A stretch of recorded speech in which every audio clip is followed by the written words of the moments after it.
If you've asked yourself, why am I not healing yet?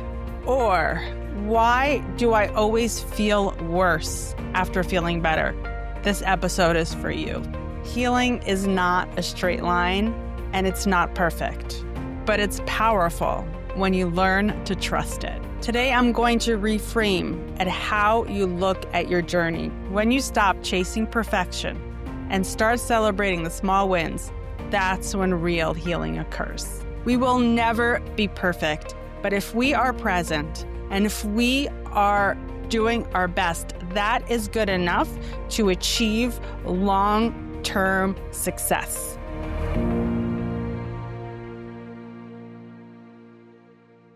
Hello and welcome to the Good Gut Feeling podcast, where we digest modern medicine with old world wisdom. I am Dr. Alexandra Shestina, and I'm your host for this weekly podcast. And today we're going to talk about another exciting topic, something that I hear all the time as well from my patients. The question often is, why am I not better yet? Today, we're going to talk about how healing is not linear and how we can embrace progress over perfection. Think healing is supposed to be a straight upward trajectory?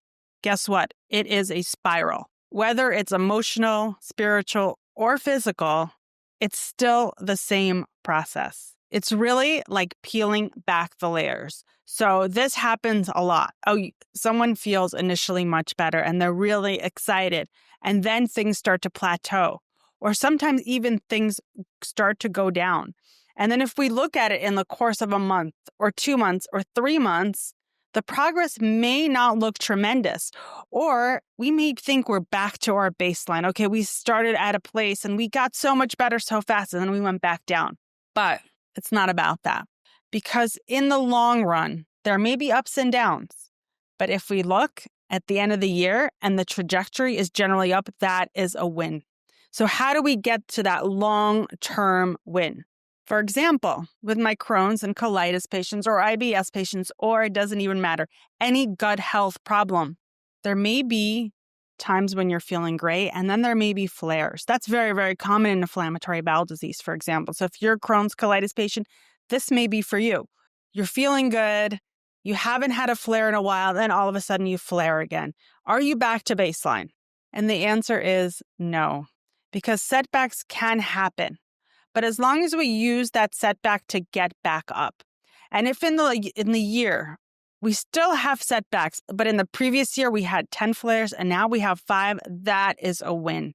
And yes, we still had flares, and yes, they were not great. But if we are consistently moving and making progress, but we're not in perfection yet, those are all wins. So how can we connect to those wins? First of all, whenever we feel that there is a symptom coming on, or there's a symptom that's been on, or something feels worse, we often react with panic and judgment and fear. But you know what happens? That just feeds the problem. And now the anxiety is over the problem, and the problem is worse, and the anxiety is worse. And now we have a vicious cycle of things making each other worse. But if we're able to step back and look at the symptom and say, what is my body trying to tell me? What message are my symptoms trying to tell me? Because remember, the language of the body is symptoms. So I'm speaking to you in English, but our body speaks to us in symptoms.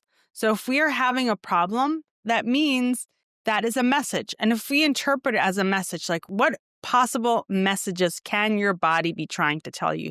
Could it be telling you that you need more rest? Or maybe you need to change your diet. Or maybe you need to deal with that thing that happened 10 years ago that's been slowly eating you up inside.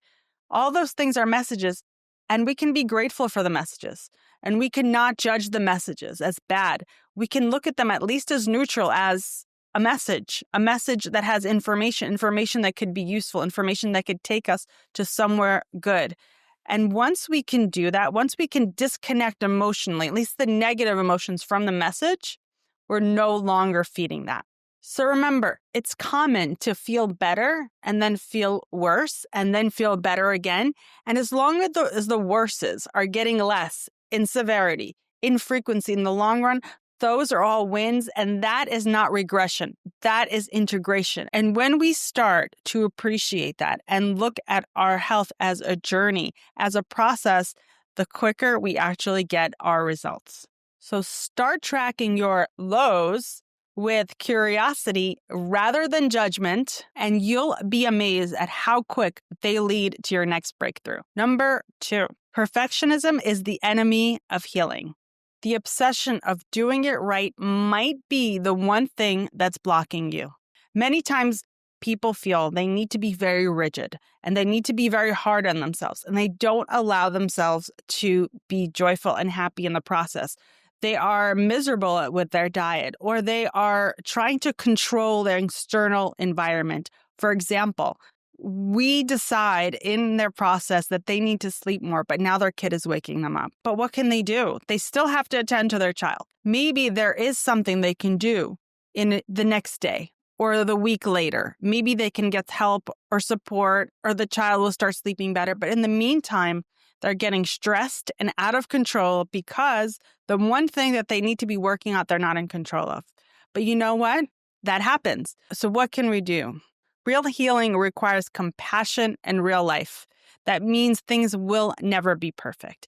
And the best thing that we can really do is give it our best shot and have a positive attitude. So I tried my best. Trying your best means really giving it your best shot.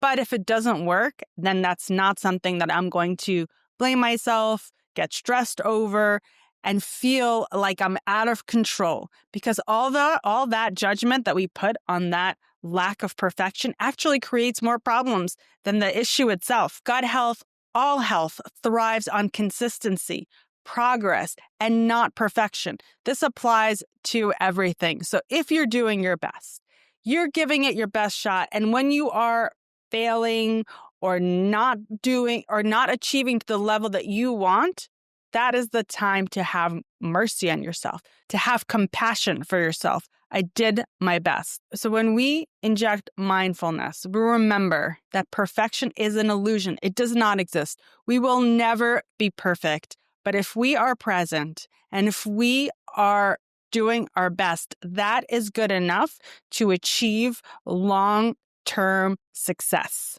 Perfection says I have to get it right. Progress says I'm learning with what works. Which one resonates with you? Number 3, this is a big one. This is a really important one. Celebrate the small wins. They're actually big.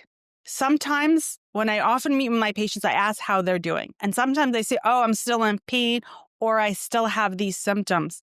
But then I ask them, where's your pain on a scale of 1 to 10? Oh, it's 5. Well, where was it last week? It was 6. That's really good.